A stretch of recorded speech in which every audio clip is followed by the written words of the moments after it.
this is Professor George Lees in Scotland.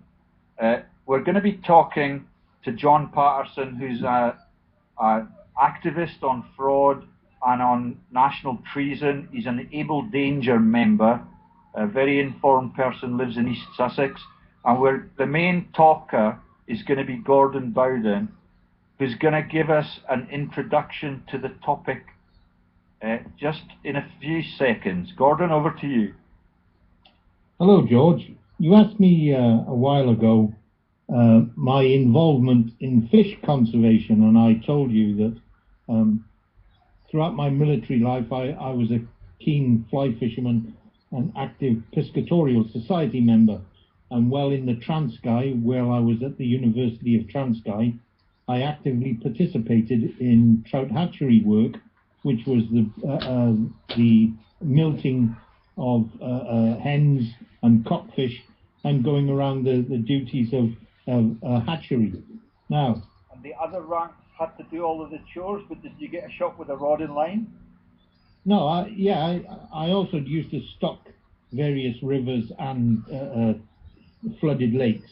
And then rainbow or brown trout? Both. Okay. And brook trout, because we were feeding off basic cold water mountain streams that ran through the hatchery. But my main link to this was a guy called Jonathan Richard Reynolds, and within my research of fake virtual oil, gas and mining companies, this man struck a note which is going to link directly to Scotland and to yourself, and I'll tell you how. This Jonathan Richard Reynolds has 9 corporation affiliations, and a few of them were Natasa Mining UK Limited,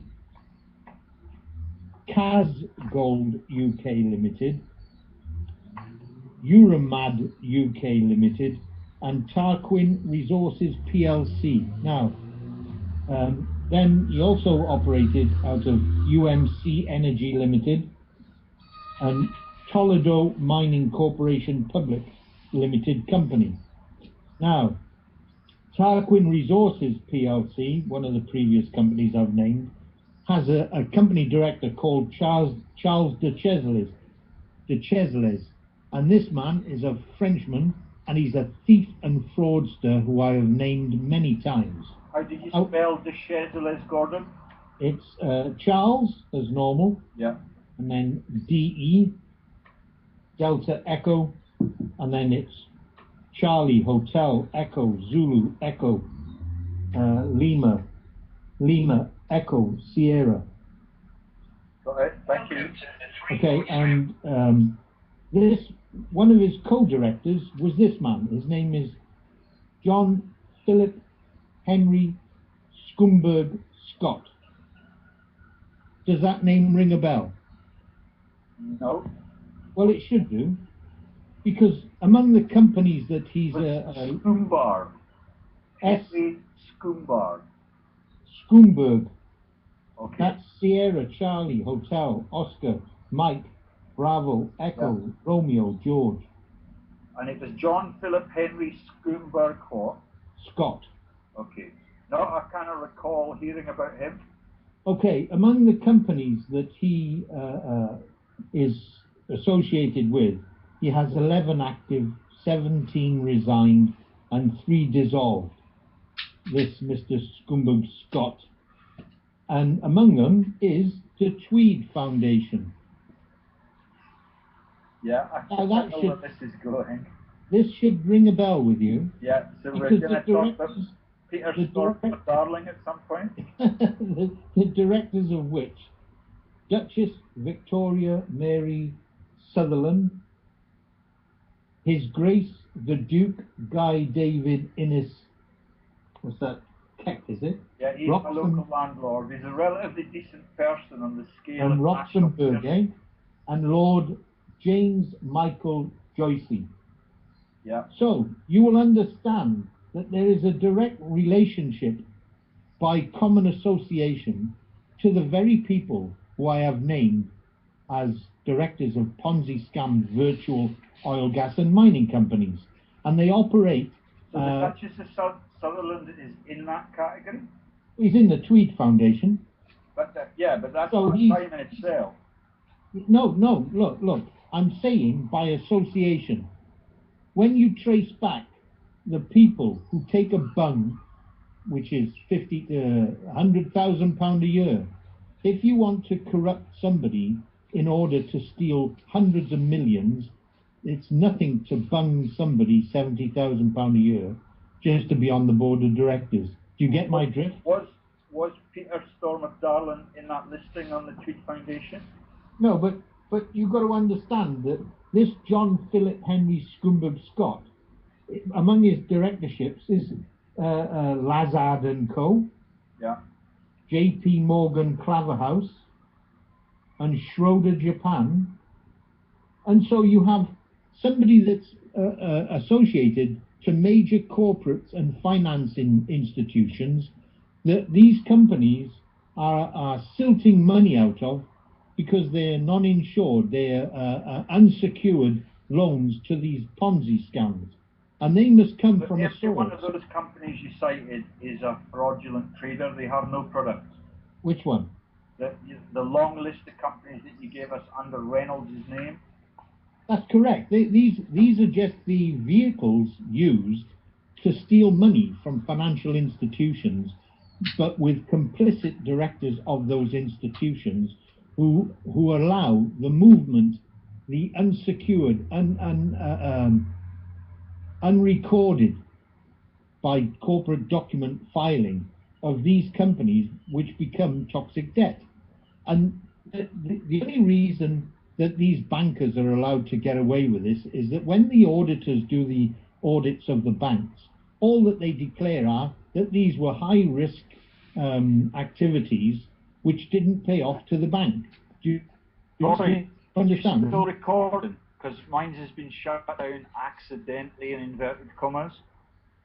John, are you still there? Yes, mine's loud and clear, George. No problem. So good lad, I'll start mine over again, but Yep. it's attenuate slightly. Okay, sorry Gordon. Yeah, so what I I'm should do is have a look at the Tweed Foundation, because I would be stunned if you did not find Douglas Holmes and the people that we talked about last week. Because this is likely to be a Scot from the Walter Scott dynasty. You know, he's a border hero. Yes. And as I explained to John, when the returning troops were returning from the Napoleonic Wars, he fronted the killing of 80 of them, executed in Glasgow for trying to start strikes or get the Union movement in Scotland going again. When they came back from World War I in 1919, the workers in Glasgow went on strike so that they could reduce the number of working hours for the average man per week from 55 to 30 and share jobs amongst twice as many people. That was declined. They brought the tanks in, and they brought the tank commanders in from the south of England to put down that strike. It was led by the Walter Scott Foundation leaders, and it was led and Peel, of the famous Peelers, the London Metropolitan boss, the initiator of the Met Police, was a member of the Walter Scott Foundation and was active in the culling of those returning troops in massive sacrifices that those troops had made for their country. They were culled or they were put down, and they were refused the right to work when they came back as heroes in inverted commas. That's how it worked. And I just wondered whether there were some of those other... I'm going to have a look at the Tweed Foundation just in case. Yeah, you carry on telling us about the fraud. Well, I'm just saying that with yourself being a ghillie and where you're involved in fish conservation and where you were requested to give the old priest on the back of the head job, that I'm telling you... By the man who negotiated EU fish quotas for Britain since Mrs. Thatcher was in power. That's Lord Sanderson of Bowden. Well, thank you very much. No, his name is Lord Sanderson of Bowden. Well, I could be related. Sacked me for refusing to kill fish in the period where you're not allowed to kill fish according to the Tweed Commissioner's Code. That's why I brought... We want you to break the law so that I've got a sin to pin on you as a Freemasonic leader in this region, so that we can get you doing anything that is evil when we ask for it. I told you to enter and I resigned. Yeah, you're breaking up. Your voice is broken up again. Lord Sanderson of Bowden, the negotiator of the EU fish quotas, who asked me to kill fish on the embargo of the killing of fish for conservation reasons. He is a Tweed commissioner, like those other guys that you've just cited. One of them is a lady. I know her. She's a relatively decent person, and she knows the might of our campaign. I've met her on the riverbank under lightning storms, and it is she knows that we are good people, and that she is the person that basically oversaw her ancestors are the people that sent Scotsmen to the colonies for stealing bread. It's a legendary dynasty in replacing Scottish people with sheep.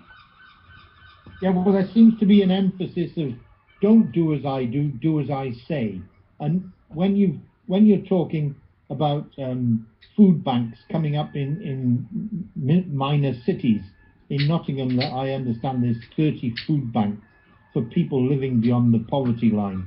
That we, who are attempting to bring this out into the public, where they are stealing billions, hundreds of billions of pounds, and they're not just stealing it from little private investors, they're stealing it from financial institutions and institutions registered as charities, who then have members of the board of directors of those charities, who then launch that charity money into Ponzi scams, knowingly, because these charities, a lot of them are cancer charities, that put their money, these billions or millions, where genuine members of the public run for 25 miles, put the money into this charity. Then this charity, in the hope of getting a higher return than from the bank, pump money into these virtual companies.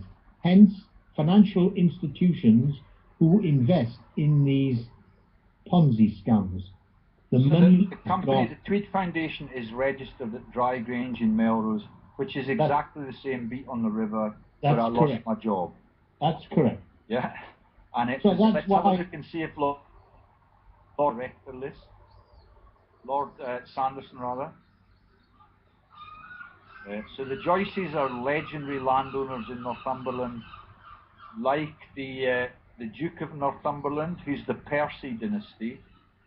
You've got the Younger family. That's the Youngers that are involved in the tax havens, that are involved in, I believe, the Doctor Who dynasty. Do you remember the actor who was the last Doctor? Yeah, so they have parties with Richard Branson out in the havens, and the Fleming family. Never heard of Dobie. And the Scots will be linked to the Scots of Ivanhoe fame. Yeah. And there you see at the bottom, you remember we talked about the legal cabal that brings in the people in Berwickshire that were my own choice of solicitor for my marital case, who had to drop the case. I'm clapping because now you've got it, haven't you? Yeah, so Andrew Douglas Home is an ancestor of Sir Alec Douglas Home, the British Prime Minister, when we carpet bombed the Yemen to protect the BP plant and to put down the Egyptian revolutionaries. That was just before Harold Wilson took over. Yeah, they're legends in working on behalf of sub-Saharan Africa. And you and I know that that means that they persecute sub-Saharan Africa perpetually. Well, I said, having been to Namibia myself, I went to Walvis Bay, Swakopmund, all those places, while I was working for Goldfields of South Africa. So I have a better understanding than an average person who's never been to Africa. Like these people have got the capacity for decency. I do not believe that they will. You know that some of them are close connections to Algie Clough. That's right. The Duke of Northumberland is one of those. I know that the Duke of Northumberland and the Duke of Roxburgh are blessedly productive employers for hundreds of local people, and if their empires were to cave, hundreds of local people would be rendered jobless in one step. So I'm not prepared to denounce them all just because members of the Tweed Foundation. That doesn't make them criminals. No, you're 100% right. What I'm saying is that the infiltration of corporates that carry dignitaries at the highest level of governance of this country, Scotland, England, Ireland and Wales, are susceptible to blackmail or to getting funds from Ponzi scams where there is little recourse for backtracking exactly who these companies are and are they actual companies. And by that I mean when I backtrack all the companies and their assets and their claims, they're nothing more than junk.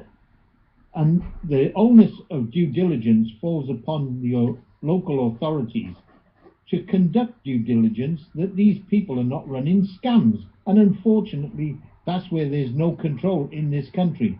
There are thousands and thousands of fake oil, gas and mining companies, which if it was made public by the Scottish SNP, it would bring Cameron into such disrepute that they would put him straight in front of a court, because he is being funded by these very people who bung by way of sponsorship and donorship to these political parties. And that's how they've been protected. And they will be protected until it gets brought out. Well, you know, the man Sanderson of Bowden that I talked about in the House of Lords, I know for a fact that I can't find it now, I've got one of his directorship listings up, but he was a director of the supermarkets that were crashed in Scotland before the Co-op was crashed, and I can't remember whether it was Aldi's.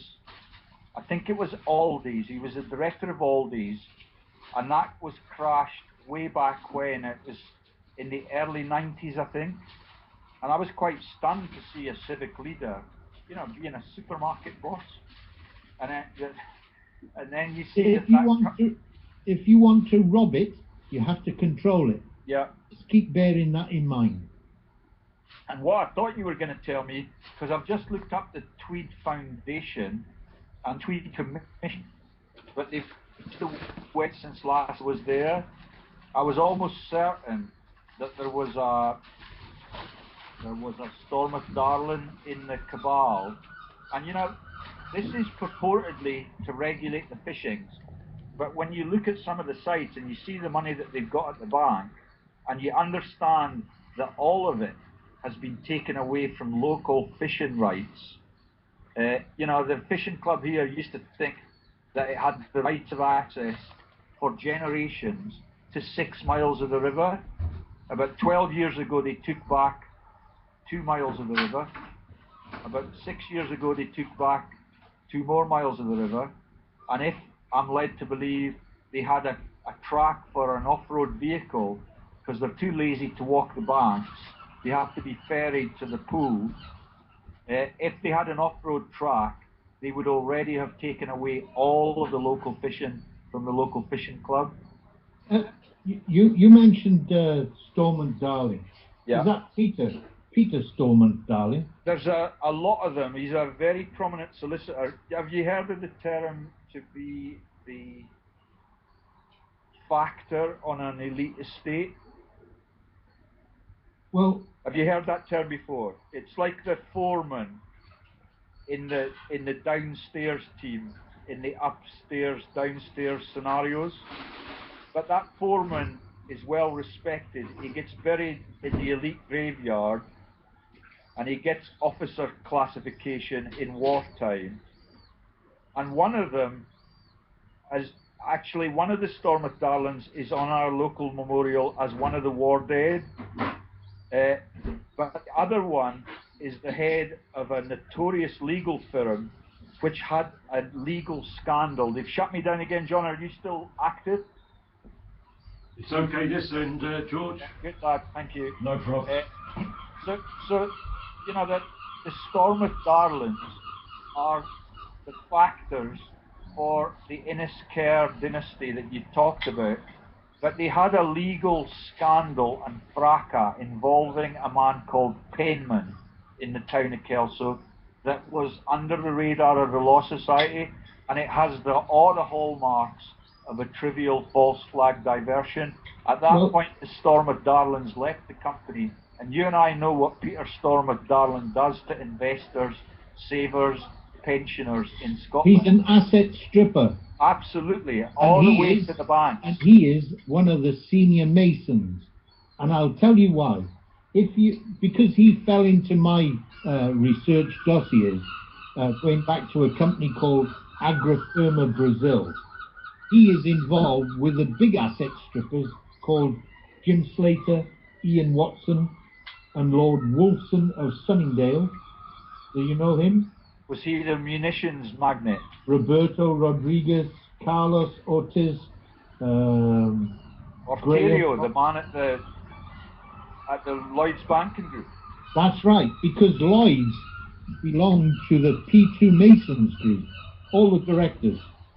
Yeah, and I've explained to the whole world and Radio 4, who are just a bunch of liars, that Orterio, whatever his name is, that gets 9 million euros a year, his mission in life is to get rid of 140,000 counter staff, and the Lloyds Verdi project was to sell those empty banking vents to the Co-op Bank, so that the Co-op Bank could have a street presence everywhere across Britain.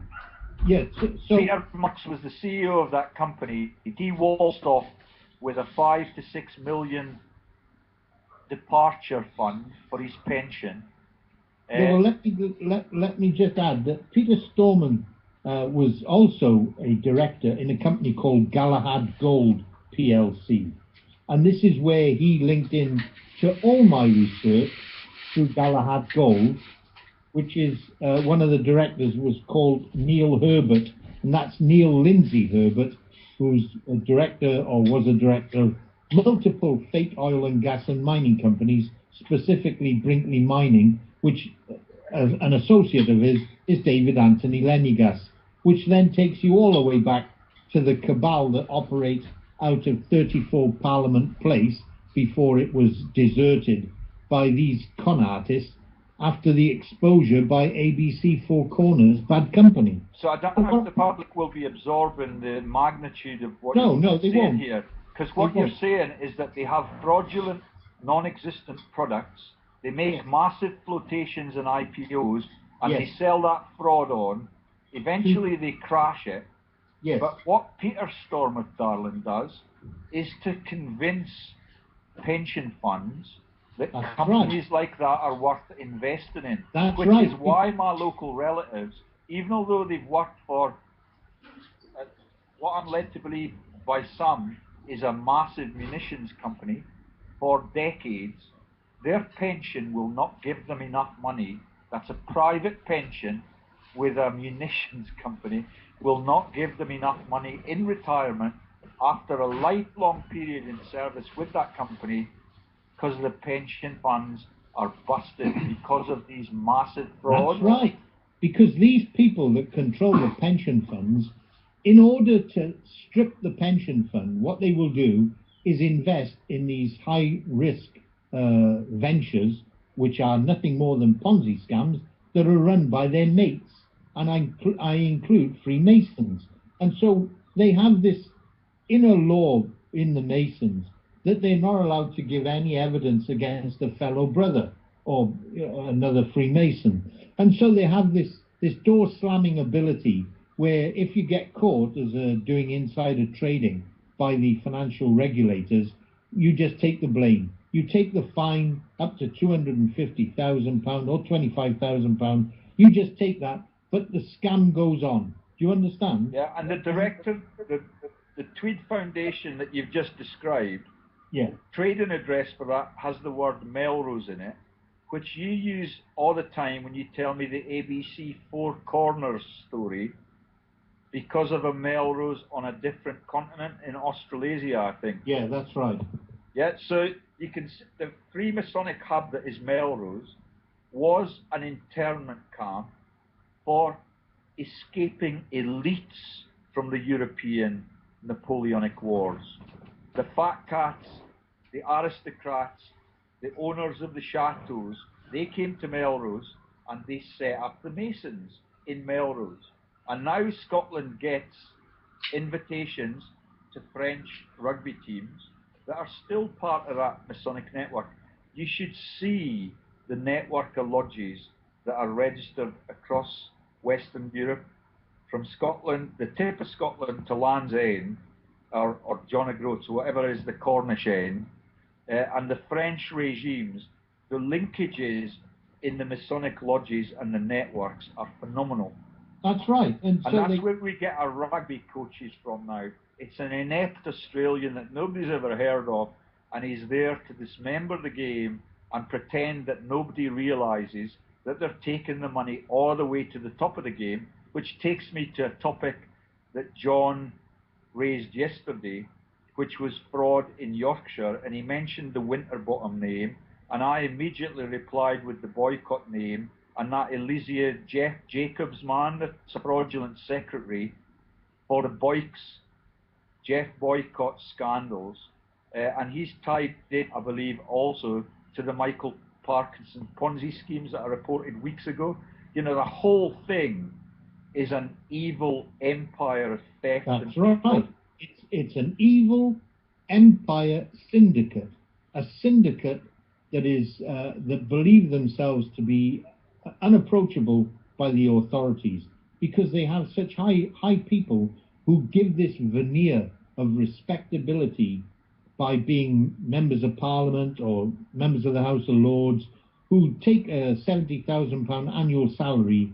They conduct 4 meetings in a suite address, and they just take the money. That's all they use their names for. People like His Right Honourable Peter Lilly, Peter Hayne, Margaret Beckett, all these people, members of the House of Lords, who are non-executive directors of these virtual oil, gas and mining companies.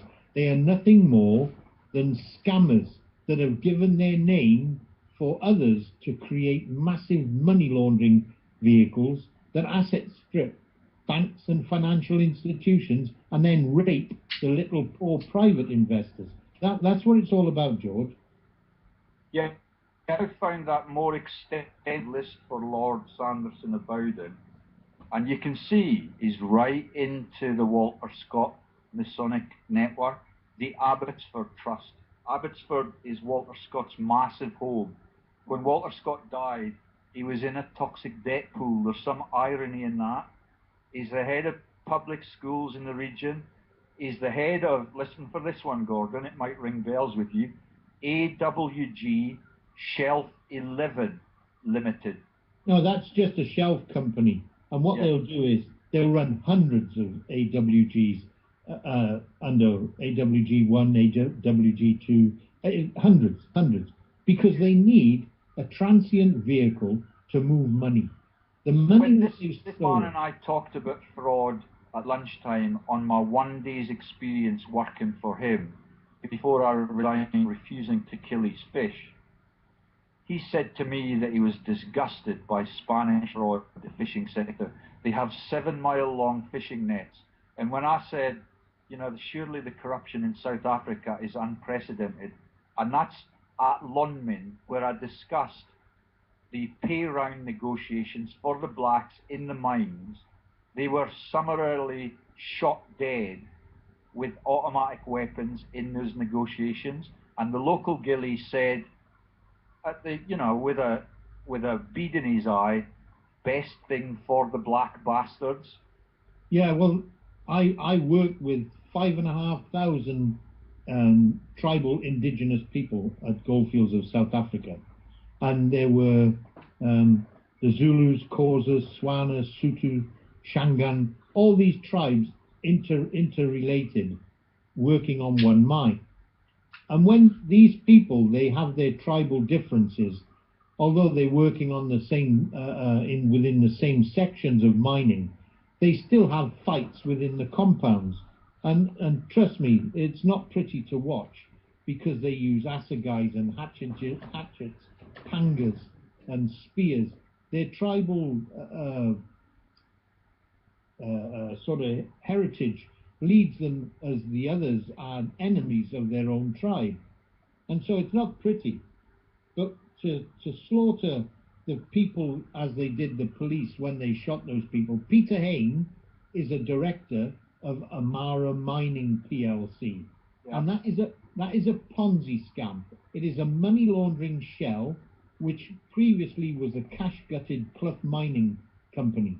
And all they need is for, if you follow the money all the way back to see the directors of Amara Mining, you will see why it's used.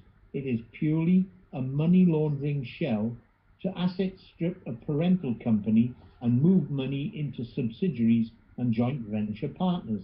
Hence, it's so easy to steal billions because these people have never been confronted. Can I just read off the list of holdings that Dan's got that gave me the sack on day one, or I resigned on principle that I would not kill so that I could then be enslaved by his Freemasonic movement?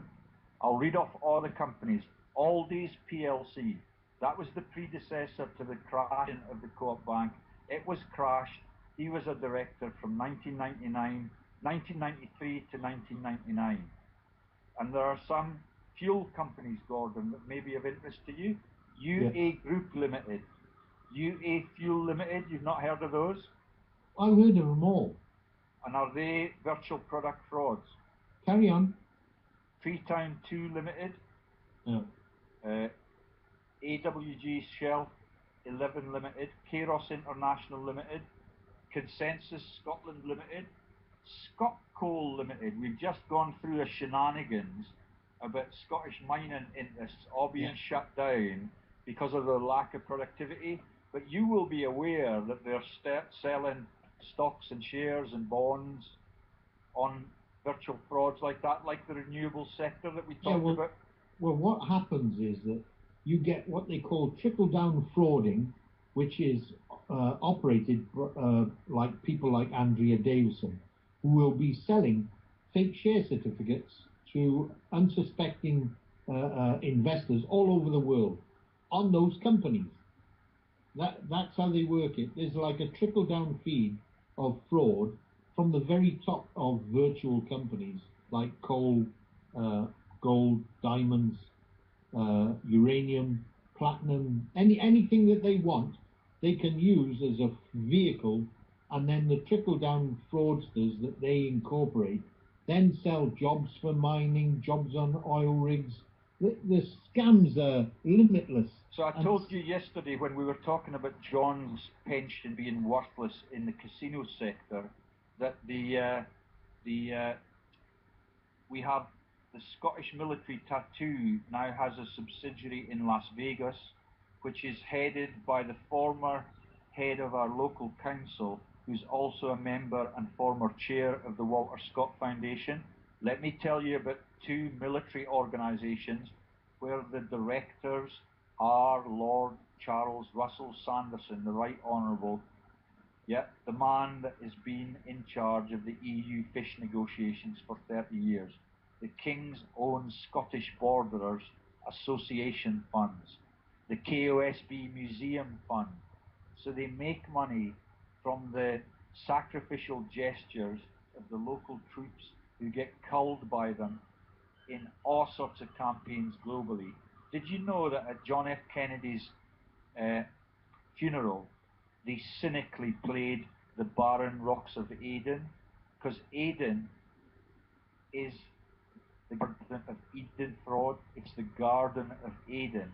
And in 1963, when Kennedy was buried, that was due to be reeled off to have a laugh at Scotsmen. I met the relatives of the Kennedy family at the University of Transco. Yeah, you've been born for this cause, Gordon. It's quite obvious to me now that everything that you've done, and when I nearly got run over by Obama in 2008, we've been born to get this fixed. I hope so. Let me keep going down his listing. The Abbotsford Trust. Then wait for it. Clydesdale Bank PLC. There you go. Yeah. can you tell the world a little bit about the frauds and the crashing of the Clydesdale Bank? Well, just the same as Royal Bank of Scotland went from being run in the black, and when Steve Robson and his crony 7 directors asset stripped it, they asset stripped it deliberately, and I make comment, they can take me to court if they want, that the method of stripping a bank was very simple, as I've explained. They organized that cash, through its investment brokerages, purchased worthless stock in these fake oil, gas and mining companies. They give money like £100 million to Kane to go looking for oil off Antarctica, which is a nature reserve or one of these protected areas. That money was just written off. And the reason the company like Kane... We talk about almost every time we talk about virtual product fraud. Yeah. That has its CEO on the court of the Bank of England and has embroiled both the Indian Prime Minister and David Cameron in massive international crimes and frauds and Ponzi schemes and the selling off of the toxic shares that had already been crashed in Europe. At least Prime Minister Singh had the decency to pack up when he was exposed as an evil thief. Cameron's still at it. Peter Eyre put me in touch with someone who had direct access to the Prime Minister. She asked me for information regarding the common directors of a Cairn Energy subsidiary and Vedanta, which I duly gave her and sent. I have it all recorded in transcript emails where I told her that that was the £1 billion deal that was conducted and forced through by David Cameron was a nothing more than a massive money laundering scam, because you cannot have two directors or who are common directors of both companies prior to a financial transaction. That's insider trading, and that is open to a massive criminal inquiry. And was Clydesdale crashed by the Anglo-Irish banking group, or was that part of the Abbey National fraud? I think that's part of the Abbey National fraud. I can't state specifically until I go back to my dossier. The murder of Richard Chan yesterday and Stephen Hester's watch when he was still the boss at the Euston Road branch of Abbey National. He was the national leader. He moved on to RBS. When I published the picture of the guillotine on the front page of my website, Stephen Hester fled the country with Ed Miliband's brother. Same day. Well, I'm saying... Let's keep going down the list, because there's more financial frauds at the bottom. Scottish Mortgage Investment Trust PLC. Now, well, I've talked to that good lady about the interest-only mortgages in Scotland. Do you remember when we had endowment mortgages? Yes. I explained to Lord Bowden's wife the risks of taking an interest-only mortgage now, which were confirmed for me by the Radio Board's financial team. We talked yesterday about radio corruption, propaganda, the overriding of the media in local areas by multinational magnates like Murdoch. Yeah? So what you get when you get an endowment mortgage now is the privilege of owning your own home, but only for the period when you're paying back the interest on the loan. That's right. You no longer have a fund that will allow you to purchase the house and the loan that you were given to be paid off. When I did that with my family home, we made tens of thousands of pounds in profit because the value of the homes kept going up. Our children have no future at all. Some of our mothers are beginning to cotton on to that, but it has taken them ever such a long time. All Scottish kids and all British kids are being thrown into a massive debt pool. They're going to spend their entire lives in a debt pool with no prospect of ever being able to leverage home ownership or a mortgage. So when you get to the end of 30-year term, what happens is the money lenders just take the home back into their possession. And you are in the homeless sector, just in time to start investing in the privately owned care home that will look after you've given too many drugs by the corrupted healthcare system that we talked about 2 days ago. It is just a vicious and greedy cabal. So let go on. What about National Australia Group Europe Limited, Yorkshire Bank Public Limited Company, Yorkshire and Clydesdale Bank Pension Trustee Limited, Edinburgh Woolen Mill Limited, the part of the tourist economy. They also have the Hoy Cashmere Company there. They make the legendary golfing jerseys. But the jerseys are made by slave labour in China. They get put in bags in Hoy, and they get a price tag of £250 slapped on them because Tiger Woods wears it when they get their cheap publicity. Or the man that has the Santander logo from Ireland gets them the cheap publicity. The whole thing is an empire of fraud and cheating. You tell me a little bit more about what you were going to say. On the banks? Yeah, on the little cabal that we were into. I forget. Well, if you take a pension fund, a private pension fund that's operated by a corporate, what they're asking you to do now is that you will put in and the company puts in. Now, when the company puts in, if it's held into a trust, those people that are directors of that trust have access to that capital, who can then invest it by buying bulk shares in these worthless Ponzi scams. And eventually, your money is gone. And they will have all the answers ready when you ask, where's our money gone? Well, it was this company was doing tremendously well.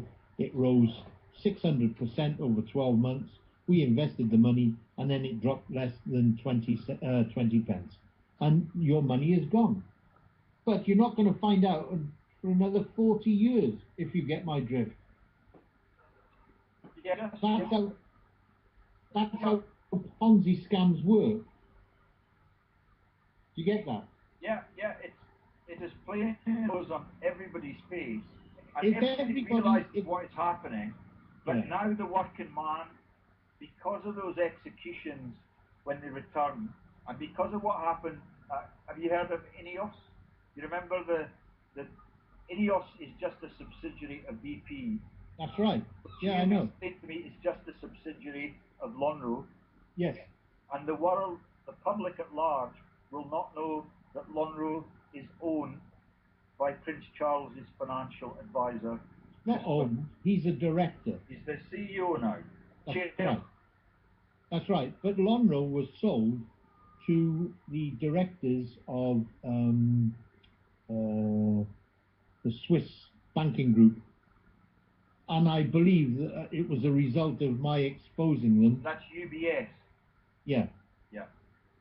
And so what they did was, because UBS were the backstreet corporates involved with all these Ponzi scams, when they did a duck from 22 Arlington Street attached to the Ritz, they ran to 25 Berkeley Square. And when they ran there, that's the same address as Cadbury Schweppes. Do you understand? Yeah. So when they ran there, if you check the directors of Cadbury Schweppes, it's the same thieving shites that stole all the money in other corporates. These people are not just a cabal. These people believe themselves unapproachable by the authorities because they have people in royalty who are shareholders of companies like Rio Tinto and Barrick Gold Corporation. And once you start looking at BP and Barrick and Rio Tinto, you'll know you get to the top of the pile, the excretia pile, because they have people who operated in Barrick Gold, like George W. Bush. And the biggest arms trader that you can get was Mohammed Adnan Khashoggi. These are the people who are ex-CIA agents who then had to have vehicles for black ops, like the Zapata Corporation and Zapata Oil, which was George and Jeb Bush. So I know them all. This is all in my head that I'm reeling out, where you can show how these people fund politicians from the intelligence services to become presidents. And it's disgusting that the average person would rather watch Home and Away or Emmerdale without understanding it's quite simple how these people Because I've worked in the colonies, the saddest thing for me is that the colonists who stole bread to be convicted and sent there in poverty, yeah, just the families stole the bread and they were evicted.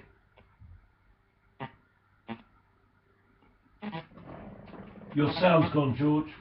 Yeah, your sound is breaking up all the time, George. When I asked you who owns Rio Tinto, and you declared it's HRH the Queen, and when I asked, I didn't say, I asked Greg George, you're getting it wrong again, mate.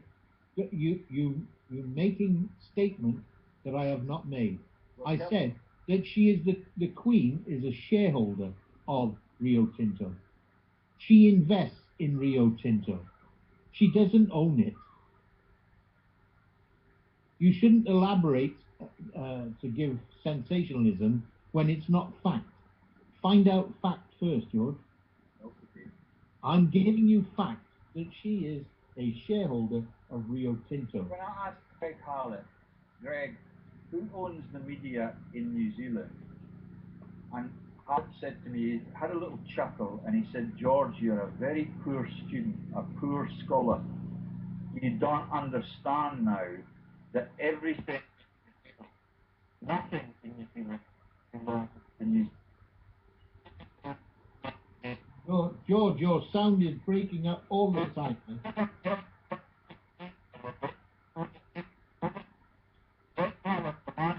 And John and I made a video on that yesterday. Because of the illegitimacy of the British monarchy, when I asked who owns the media in New Zealand, he said to me, George, you're a buffoon. You're a slow learner. You don't understand that nothing in New Zealand belongs to New Zealanders. It's still owned by the empire upon which the sun will never set. And when, you know, those accusations that I made about Quentin Bryce laughing at the Anzac sacrifice and Mr. Bean, war correspondent for Gallipoli, she resigned within 6 weeks of my disclosures. The whole of the Commonwealth is still owned by the Crown Templar. Now that may be technically incorrect, I don't have the director numbers, but I know that the Governor General there is more powerful in all of those countries than the Prime Minister. They've got the same type of constitution that we've got in the UK, so nothing can get done. It's imposed on the UK by the EU, but it is all part of that Rothschild master plan that we keep coming back to when we close the spoke and wheel circles. We talked about the pharmaceutical profiteering the other day, and the links through Ogilvy to the British Royals in the pharmaceutical profiteering rings out of Balmoral. Do you know who the directors of Rio Tinto are?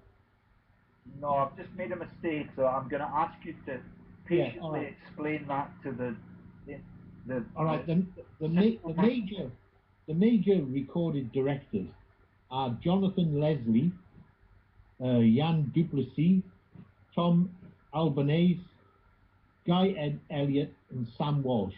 Non-executive directors were all recorded as Sir David Clementi, is it?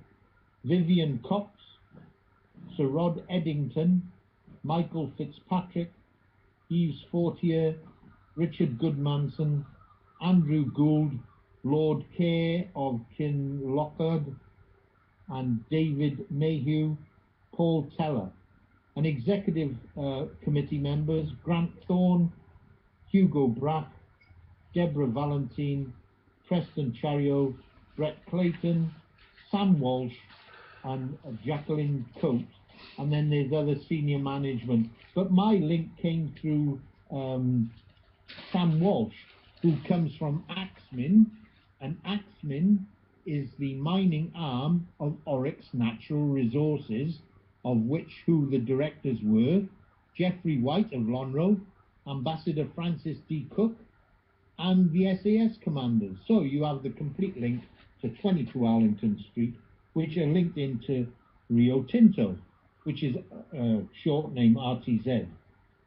And these are all filed documents that I've gone back over my research, going back 11, 12 years, to understand the mechanics of how you steal billions.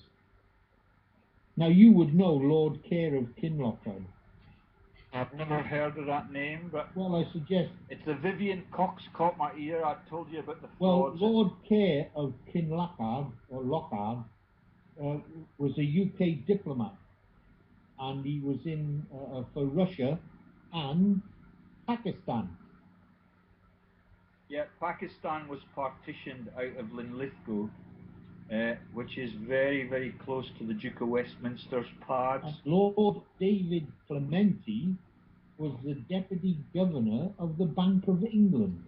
Yeah, it's just... So, Guy Elliott was a director of Polo Resources PLC with David Anthony Lenigas and the cabal from 22 Arlington Street. So, what you have is this cabal, this network of asset strippers, thieves, fraudsters, forgers, all being given free run to run a massive casino, and that would please John, a massive casino on the alternative investment market, the Australian Stock Exchange and the Toronto Stock Exchange, and steal trillions from banks, financial institutions, pension funds, and these are the people that should be facing a firing squad against a brick wall, not being shoved at public expense in a 6x4 with a colour television for the next 6 months for being a naughty, naughty boy. These people should be stuck against a wall and shot. Can I just tell you, it's shocking as usual. The magnitude of it is astounding. Can you give the listeners some idea for how long the virtual frauds have been going on? Is it a couple of decades already, or is it at least 30 years? But the alternative investment market was only created 1995, and that was to allow small startup companies to be able to float shares to the public and financial institutions and banks. But if I took 5 companies that are they're Ponzi scams, they're fake companies operating in the Falklands by dignitaries of the Falkland Islands themselves and Freemasons. These 5 companies, one collapsed as I said it would. That was Desire Petroleum. The others are Falkland Oil and Gas, Argos Resources, Rockhopper Resources, and there's another one which slipped my mind for a minute. Can you give me 2 minutes back to back so I can just close this circle in a genealogical sense? Yeah, okay.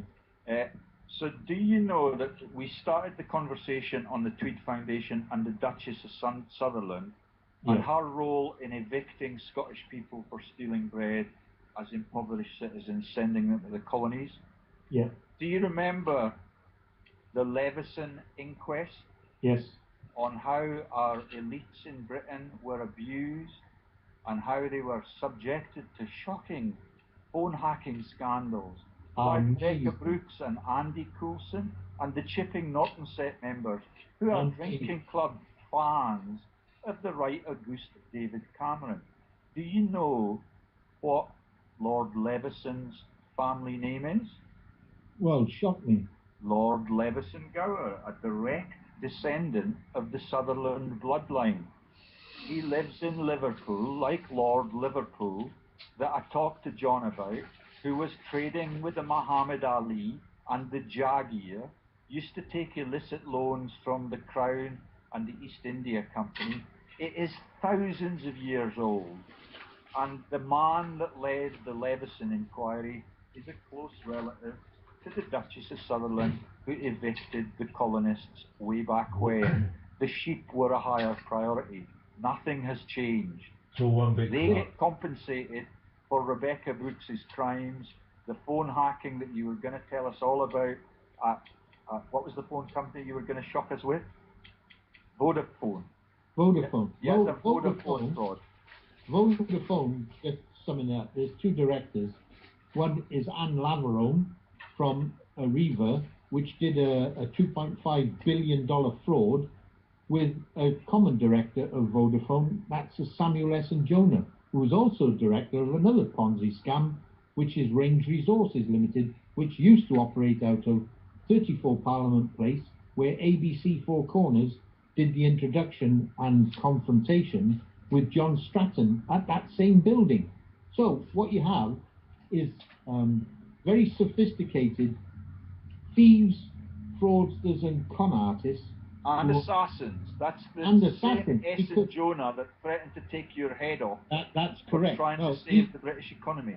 He threatened me and Peter Landau, who is the lawyer and con artist working for Range Resources, Black Mountain Resources, all these Ponzi scams. And they operated out of 34 Parliament Place. And when ABC Four Corners did the raid and on confrontation, they all did a runner, but they never declared exactly which address as corporates they were going to. They all fled as soon as ABC Four Corners, bad company, did the expose on the JCI and Durban Rudaport deep gold asset stripping of billions. These people have no conscience, because they are well protected by members of the House of Lords, members of Parliament, royalty. These people. The head of Interpol, who was a South African, done for corruption himself. That was Jackie Celebi, and he was involved covering up the same fraud of my partner in her fraud, which was there were over 800 victims, 2 committed suicide, and that was $130 million US. And Interpol is the highest ranking law enforcement agency on the globe. Would that be a correct estimate? That's correct. And what was he convicted of? Celebi at the head of that organization? Celebi. He was convicted of fraud and organized crime. But he only served a very short sentence, 3 months, I think, because of his ill health. But however, he was working with some of the biggest scammers and con artists, and he used crime money, organized crime money, to pay for the function that got him elected as the head of Interpol. Did I ever tell you that one of my most productive issues as an activist was when I got a receipt from the head of Europol? He's a Yorkshireman, probably got interests in One Park Row. Yeah, it is just vicious. Crimes against the people of a massive magnitude and over a 30 to 40 year term, you're telling us. Well, if you looked at the history of David Cameron, our Right Honourable Prime Minister, and understood that his family, his father, Ian Donald Cameron, was a share trader, you can understand how easy it is that they have progressed their fraud, theft and money laundering, because they are experts at what they've been doing, and it's been passed down generation to generation. All these people with mass wealth that have generated their wealth out of scams and frauds and Ponzi scams. These people are experts, but they're also, most of them that I have found when I've backtracked them, they are Freemasons, and they are higher end Freemasons. The higher the crime, the higher the Masonic, they go up in a lodge. And what they do is induce people into the Masonic lodges that they can manipulate and blackmail to further their cause that they have been conducting all the way to the top. Well, I sent George an email, but we won't discuss it. And do you know what I'm talking about, George? Is it on my domestic issues? How my people I know got invited into the Freemasons and what they did. All right. But we won't mention it just yet. Well, we've talked about the Scottish Clubs of the Freemasons. It's Walter Scott country. When Walter Scott initiated the lodge in Galashiels, I forget what year it was, there was a massive earthquake in Galashiels. I know that God's on our side. We keep coming back to the same issues. But you know, that seismic activity in the UK. When I went to my job interview in Kent, in Canterbury, they had a massive earthquake. Last night we had all those lightning storms. It's coming right for us, and all we need to do is keep letting it out to the victims of these crimes. George, why doesn't John? Isn't there any approach you can make to the Occupy the Banks network through Able Danger? Yep, sure. But is that not just a bit like the Badger colours? Look, it doesn't really matter. What you have is, I met those people down on the steps of St. Paul's when I was actually in London going to a court case hearing with Andrea Davison. And I spoke to those people, the sort of orchestrated leadership of Occupy the Banks. And I offered them to give them the lowdown on how the banks have been asset stripped. Now, as I said, the only thing that qualifies me is my 13 years of research, which is 100% accurate and forensic accurate, because I've conducted myself, as I have done throughout my engineering life, is maintaining a corporate document history and biography of each director to understand how they been able to run hundreds of companies, not 2 or 3 as you go through in a lifetime, but hundreds of companies that have all been financial disasters. Now, if John or you, George, go to the bank with your credit card and you've been in the red for a couple of months, they say, give me the card, get the scissors, cut it out, you're buggered. Now, how come these directors have never been brought before an inquiry when they've asset stripped hundreds of companies to the tune of billions of pounds? How come? Where is the... Margaret Hodges, the head regulator with the Archbishop of Canterbury. That's right. So where are the regulators who protect this nation, this gem and jewel of society, where you get adverts for £2 a month to save the gorilla, the elephant, the snow tiger, the dolphin? You know, where are the regulators who protect the people from these billion-pound boiler rooms that I can name individually and how they operate, the hundreds of thousands of dormant shell companies that operate? If you were to switch on Sky TV and the evening session, you will see they've got cops war on crime, cops frontline crime, cops, you know, guns and gangs. They've got the average Bobby, who is a decent policeman, who has no concept of real organized crime networks operating in this dual country, Great Britain. And my anger and frustration is because I'm an ex-serviceman, and my betrayal is by those government officers who lied to all of us within the armed forces to tell us what we were doing to go to foreign offshore sovereign state lands and bomb the shit out of them, when all it is to set up their own governments so that they can do interrelated trading with an input government where they can make billions for themselves. And that's my betrayal as a serviceman that I have found over the last 13 years. My revulsion and stomach-churning bile that's been generated by what I've found over the last 13 years. And I'm sure John is the same. Yep. Anybody that's ever served and put a uniform on goes to believe that we are helping the meek, the mild, save our country against foreign invaders. Why is it Theresa May was really lucky to survive the police union meeting 2 years ago, because they're asset stripping the police salaries, the police pensions, they're giving the jobs to G4S, and they nearly strung her up 2 years ago.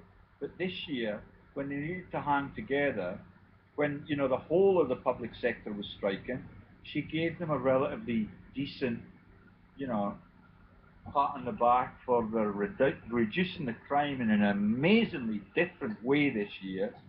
They just fudged the statistics They make people feel better about it, but then continue to steal from them and plant in their jobs privately owned companies that are run by, heads of NATO, heads of security firms that are Israeli tank commanders, or But nobody in the general public has the common sense or time, because their time is based on entertainment after they finish their grueling day's work, is to go into corporate searches and search engines like I have tried to show you, is to be able to have a good idea of who runs these big corporate entities.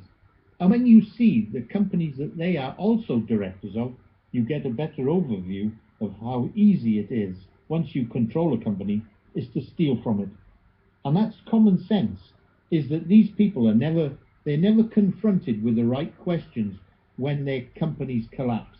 Well, you and I know that the frauds in the charitable sector are frauds, but it's ever so difficult to get objective evidence in the charity sector. Well, I will make it. You can make this public. I have told you, Rebecca Brooks walked away from that court being admonished for what she was found accused of, and that was phone tapping.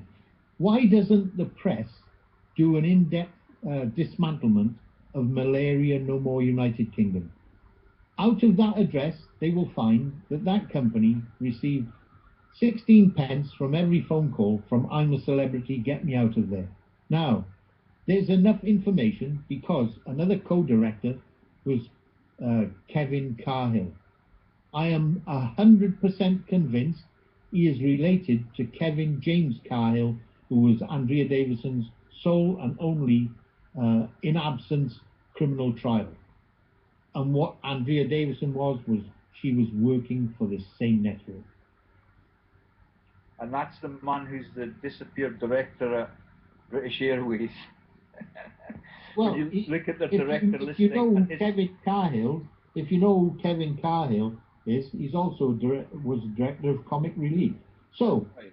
And you can see all of the Prime Minister's friends lined up on that, with Olympic heroes like the man who's got the diabetes now, the rower, Stephen Redgrave. So why was "I'm a Celebrity, Get Me Out of There" filmed in Australia?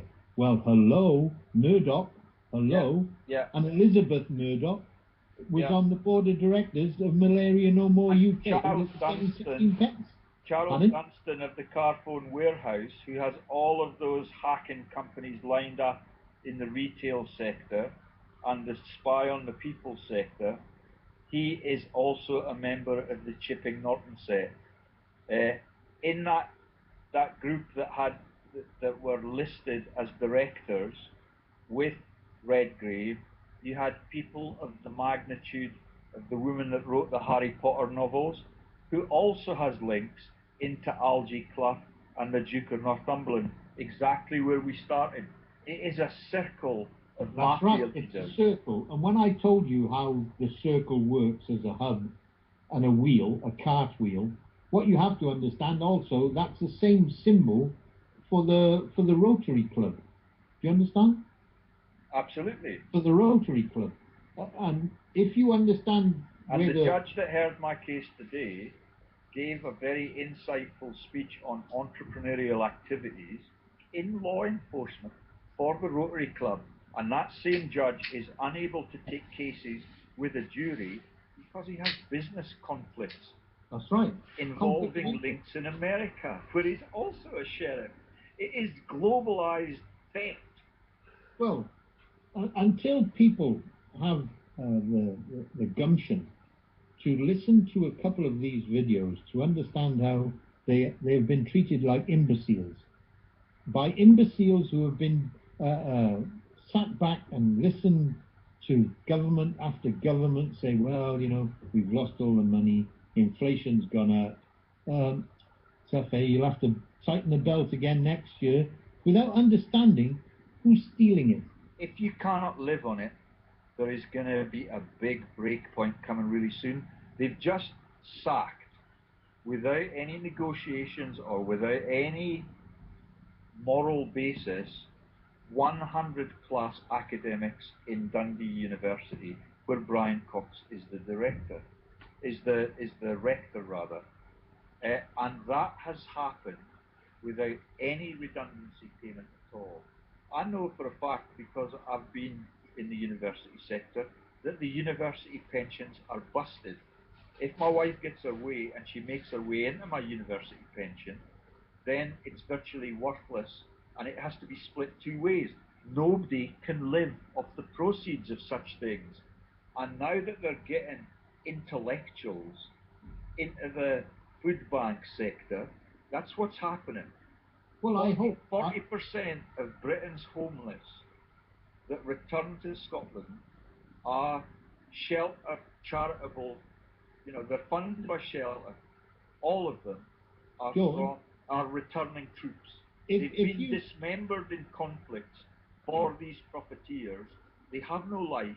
They get cast onto the streets and they just die in poverty really quickly.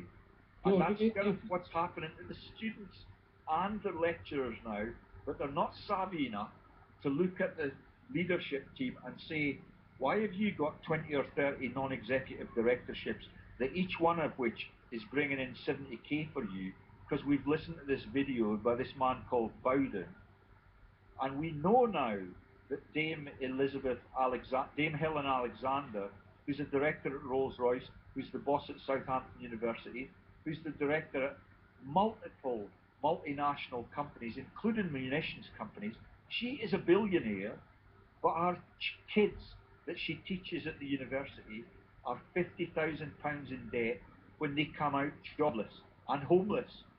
They're too greedy. It's going to blow up in their faces. And all we need to do is keep naming the culprits and the MEPs. I've got them all. Yeah, I know you have. You're the world's most informed man, and I'm very grateful to... I'm not the world's most informed. Don't put me on a pedestal, George. I've dedicated the last 13 years of my life to understanding the mechanic. I'm an engineer. I hope I've been a good engineer all my life. I love understanding how each part of a complex engine works, or a complex system, and to understanding what part each part plays in the overall mechanics. Yeah. To understand a company and how they asset strip it, to me, was very easy. And all you needed was a common association between common directors and common companies, and understand that they had no product to sell. All they were spending was a couple of $1,000 on exploration rights claims, and then to use that to facilitate a bullshit video, an overview of a report document, which they could then manipulate to a site to start a company. And all the companies on the alternative investment market have to do is provide a website. That is the only restriction placed upon them. They have to provide a website. Hence the people like Graham Mills, who was a Microsoft engineer working out of Thailand, was making websites for Andrea Davison. Yeah. There you have it. But when you underestimate your capability and you just say, I'm just an engineer, I spent nearly 2 decades of my life being an expert in how the brain works at the cellular and molecular level. It's a crock of shit. You spend the whole life enslaved in a trivial issue like that. Okay, we've helped cure some epileptic conditions, and that gives you a big surge. But every time I've had to move in the university sector, it's because our funding has run dry. Why have they built, George, you're an academic, George. Why have they built this massive 125-mile coil under France and the Swiss border to capture this obscure element? What, hundreds of billions or billions of pounds have been pumped into this.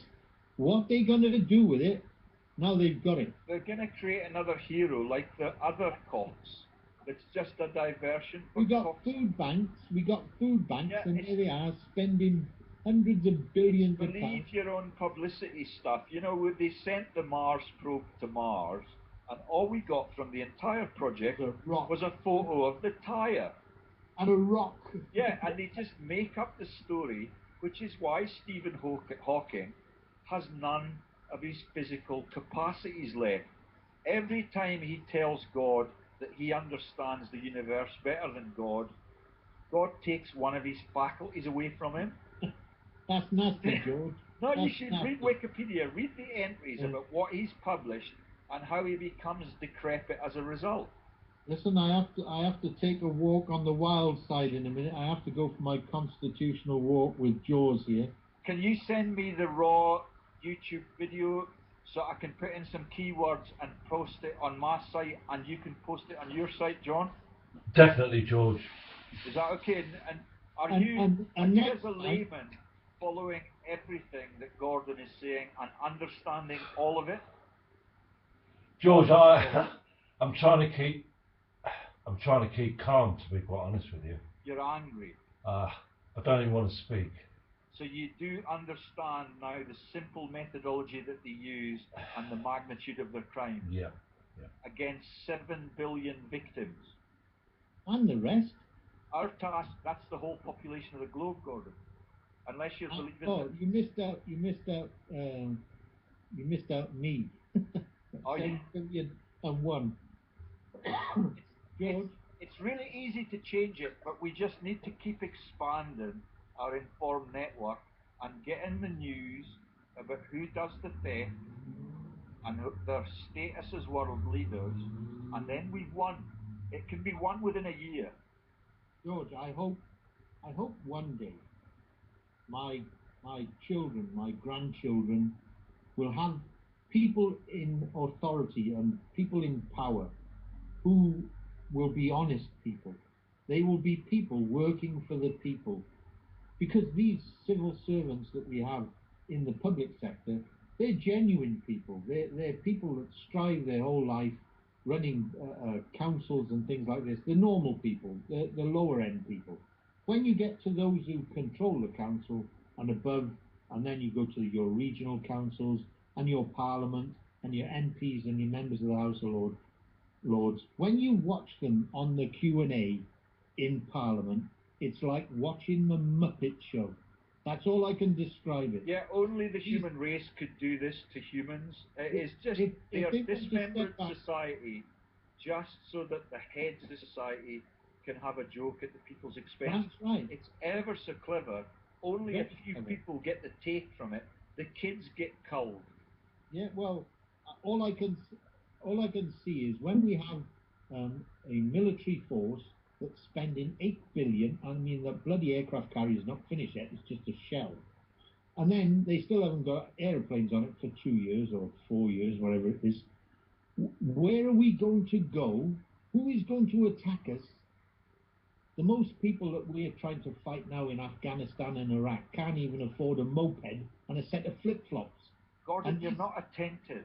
Prince Charles has explained who's going to attack us. Putin is going to attack us because Putin is more ruthless than Hitler. And Prince Charles said that in vast tracts of land in Canada the day that the World Economic Forum was hosted in Putin's St. Petersburg. But not many people know that. Your mistake, George, is that you don't understand how many fake oil, gas, and virtual oil, gas, and mining companies are operating in Russia. And that's where my evidence comes in to say that, you know, you can fool most of the people most of the time. Some of the people, some of the time, you can't fool. Manipulation of Russia from the Oxford Russia found the future of Russia. That's right. Now you've got it. All controlled from Westminster and New York.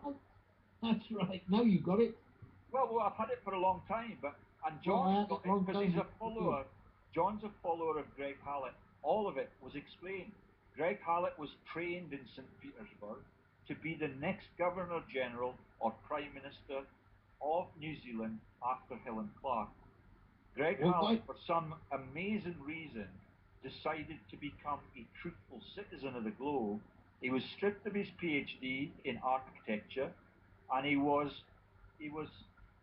death threatened 8 times in New Zealand, And John and I believe that he has been murdered by David Cameron and the British monarchy because of the illegitimacy of the British monarchy and the massive number of publications that he had behind that, and the exposure of the lawsuit that he took to 10 Downing Street. He's been disappeared. He was a Skype friend of mine, like you, Pierre. Yeah, why do you think Andrea Davison was running with Pete Sawyer and Jules Lay and Elvin Cecil Lay Club Odessa in Bangor? It was also known as Club Russia because Andrea Davison, it was a network money launderer for the Labour Party. And this is where Ed Miliband and Chris Williamson, Margaret Beckett, John Hayne, Peter Hayne, all these people who I've given documents on, they're all running like lemmings. But Putin was a spy in New Zealand. He sunk a couple of ships. He was gifted Russia like Stalin was gifted Russia. Stalin was actually gifted the UN because of his deceitful role in the cull that was World War II. Where are all the Russian oligarchs now? They're running companies like Chelsea Football Club. Yeah, well, one of them... I know all of them. I know all of them. One of them's a steel and munitions magnate. He lives right next to Dunblane, Scotland's richest Russian, one of Scotland's richest citizens, I forget his name, is up in Perthshire, right next door to Dunblane, and Miss Anne Gloag, who has taken the rights to roam of Scottish and British people. She's just like the earlier Duchess of Sutherland. She wants the people cast away into other colonies where her bus empire is still trading. It is vicious, it is greedy, and they are too greedy for their own safety now. And the more articulate people like us continue to enthusiastically and simply expose them for what they are, they get backed further into that dangerous corner. Yeah, we should look for a broadcasting company who will have a panel. John, tell him your news, John, about which companies are you talking to? You've said that we can get me onto a website owner. Well, I posted it to you. It's a chap who's got a. It's a site that's already paid for, but he's not using. He said we're welcome to use it. I've given you the details on that email, George. I haven't got it with me at the moment. Well, you are remembering, Gordon, you need to touch base with a chap called Jim Fetzer, because we're on his programme, I think it's the 21st, which is only 3 days away now. Yeah, I know. And that's a day that I might be very, very busy with somebody that's returning, you know what I mean. Oh, yeah. So I might have to do it alone. No, I'll come on.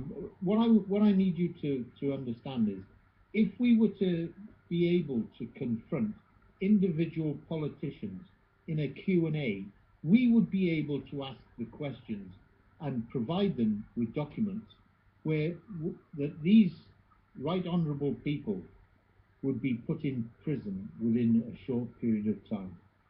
Because nobody has been able to be in a position to ask them corporate questions on these boiler rooms that I have forensic evidence. They front over 1 million fake share companies that asset strip banks, financial institutions, and private investors. Not 20 companies, over 1 million. 788, 790 Finchley Road, 923 Finchley Road, 1033A Finchley Road, Winnington House, 2 Woodbury Grove, North Finchley. All these companies, 1 Mitchell Lane in Bristol, 44 Upper Belgrave Road, Bristol.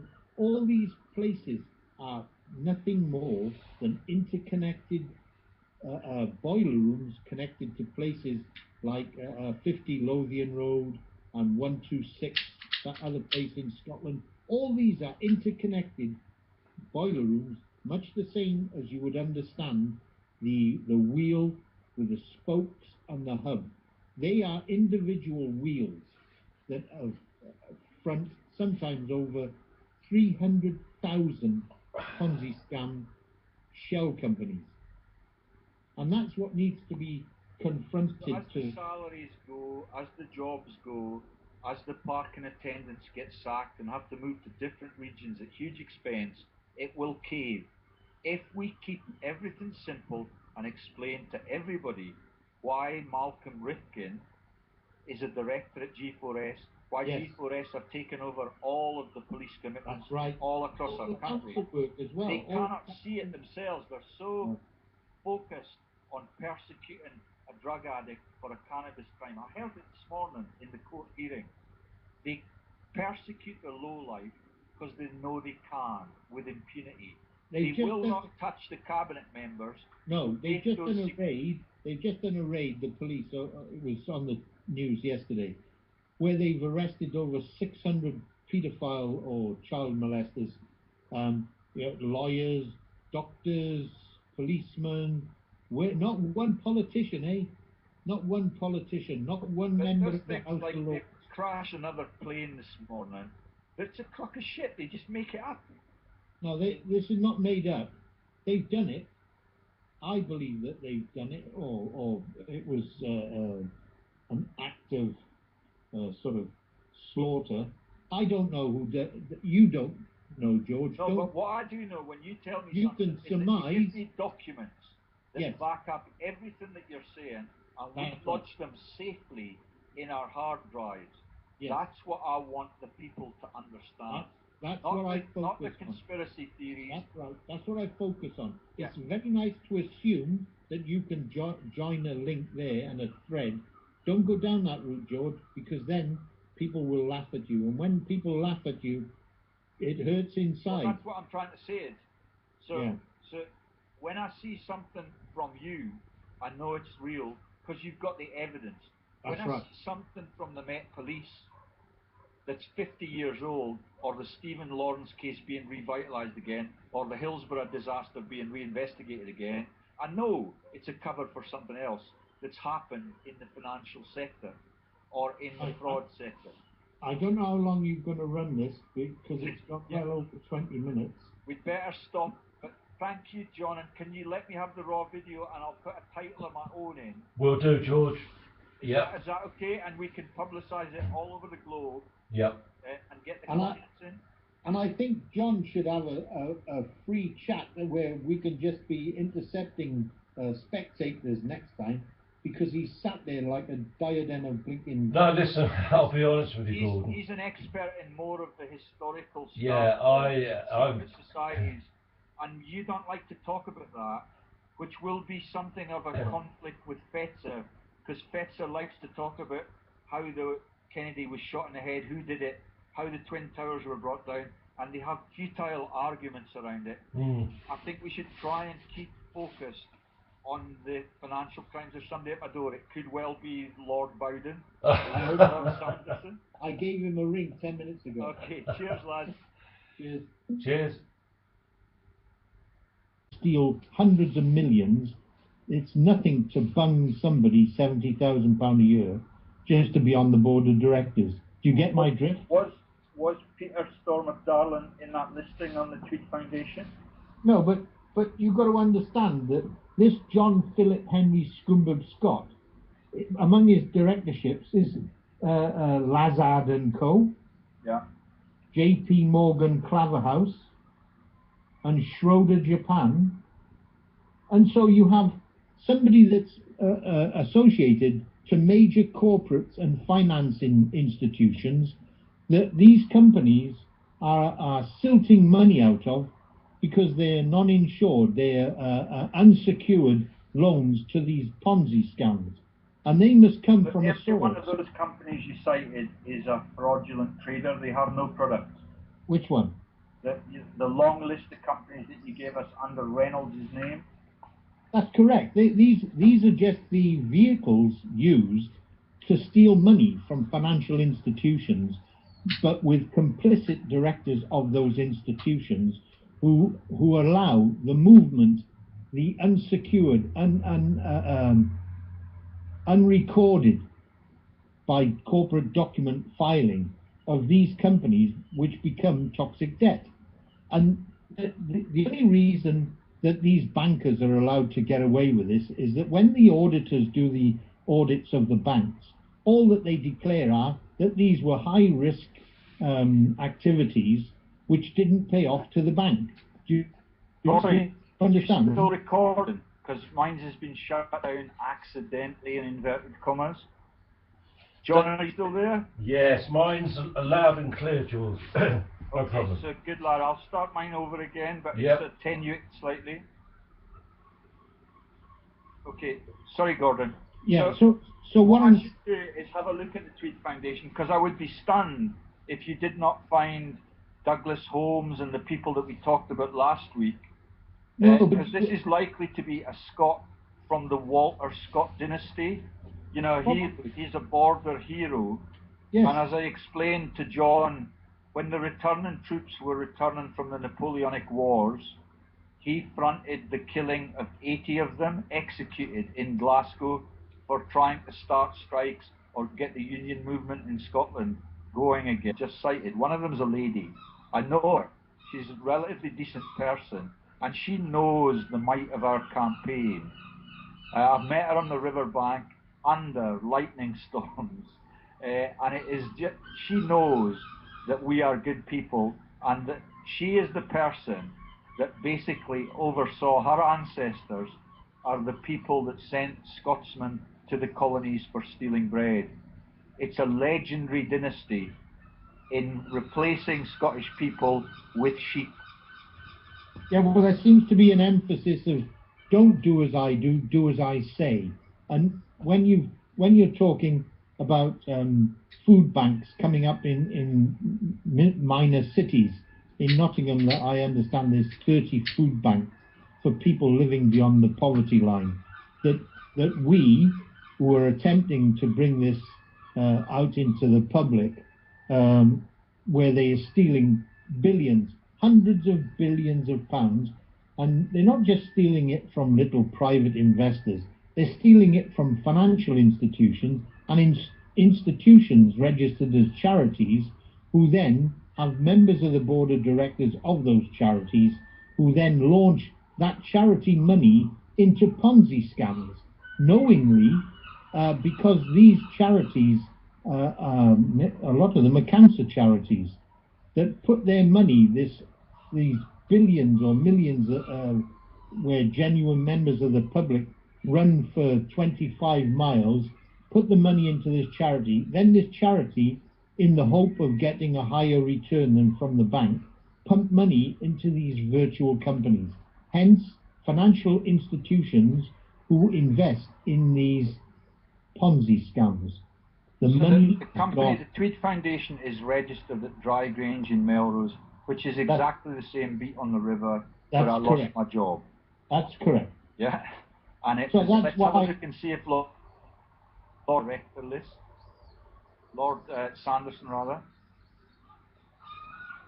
So the Joyces are legendary landowners in Northumberland, like the Duke of Northumberland, who's the Percy dynasty. You've got the Younger family. That's the Youngers that are involved in the tax havens, that are involved in, I believe, the Doctor Who dynasty. You remember the actor who was the last Doctor? When they came back from World War I in 1919, the workers in Glasgow went on strike so that they could reduce the number of working hours for the average man per week from 55 to 30 and share jobs amongst twice as many people. That was declined. They brought the tanks in, and they brought the tank commanders in from the south of England to put down that strike. It was led by the Walter Scott Foundation leaders, and it was led, and Peel, of the famous Peelers, the London Metropolitan boss, the initiator of the Met Police, was a member of the Walter Scott Foundation and was active in the culling of those returning troops in massive sacrifices that those troops had made for their country. They were culled or they were put down, and they were refused the right to work when they came back as heroes in inverted commas. That's how it worked. And I just wondered whether there were some of those other. I'm going to have a look at the Tweed Foundation just in case. Yeah, you carry on telling us about the fraud.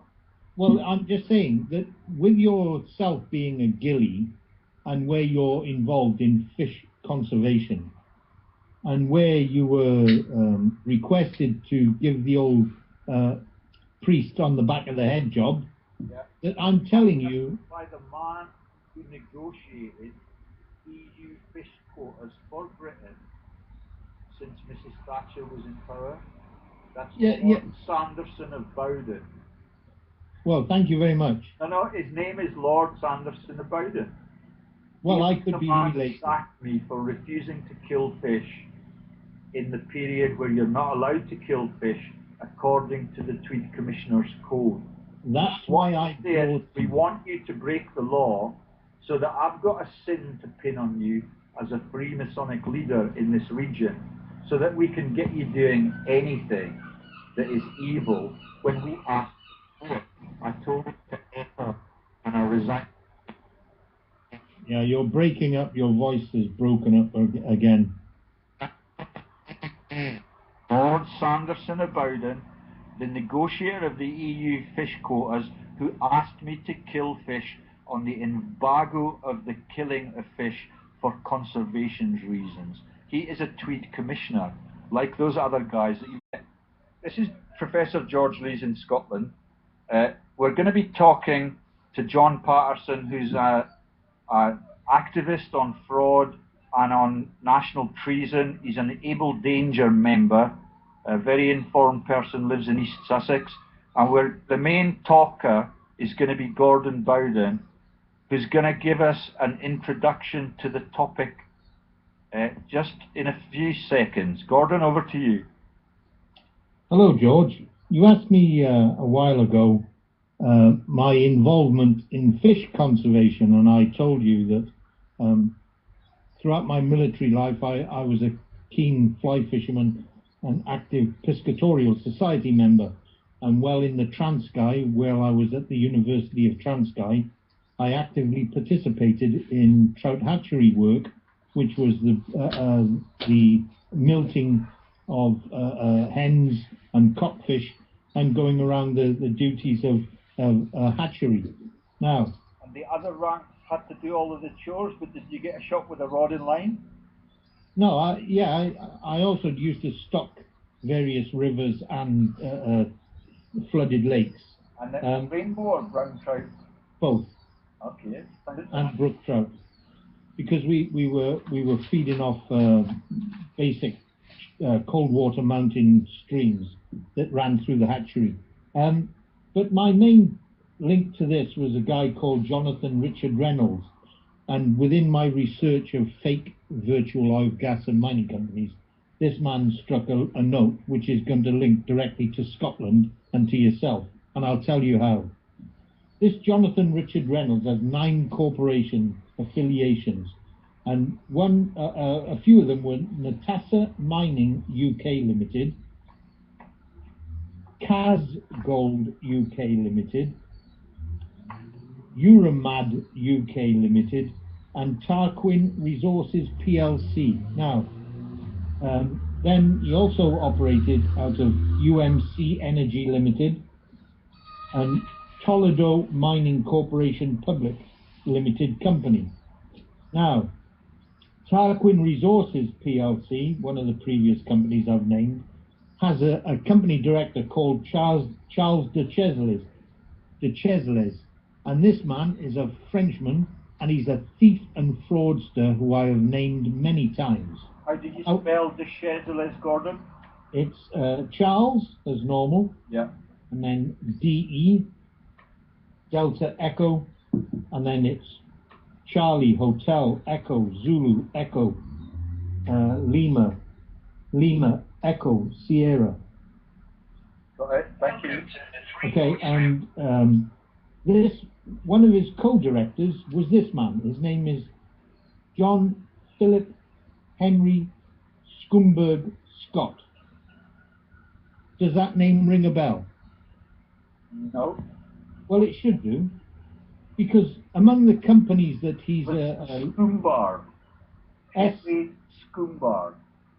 Schoenberg. Okay. That's Sierra, Charlie, Hotel, Oscar, Mike, Bravo, Echo, Yeah. Romeo, George. And it was John Philip Henry Scoomberg what? Scott. Okay. No, I cannot recall hearing about him. Okay, among the companies that he is associated with, he has 11 active, 17 resigned, and 3 dissolved. This Mr. Schoenberg Scott. And among them is the Tweed Foundation. Yeah, I think I know where this is going. This should ring a bell with you. Yeah, so we're Because going to talk about Peter Stortford Darling at some point.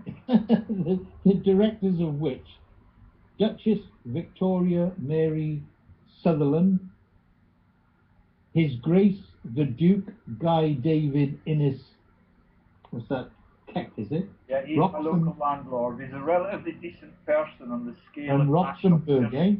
And Lord James Michael Joycey. Yeah. So you will understand that there is a direct relationship by common association to the very people who I have named as directors of Ponzi scam virtual oil, gas and mining companies. And they operate... So the Duchess of Sutherland is in that category? He's in the Tweed Foundation. But yeah, but that's so not a crime in itself. No, look, I'm saying by association. When you trace back the people who take a bung, which is 50 to 100,000 pound a year, if you want to corrupt somebody in order to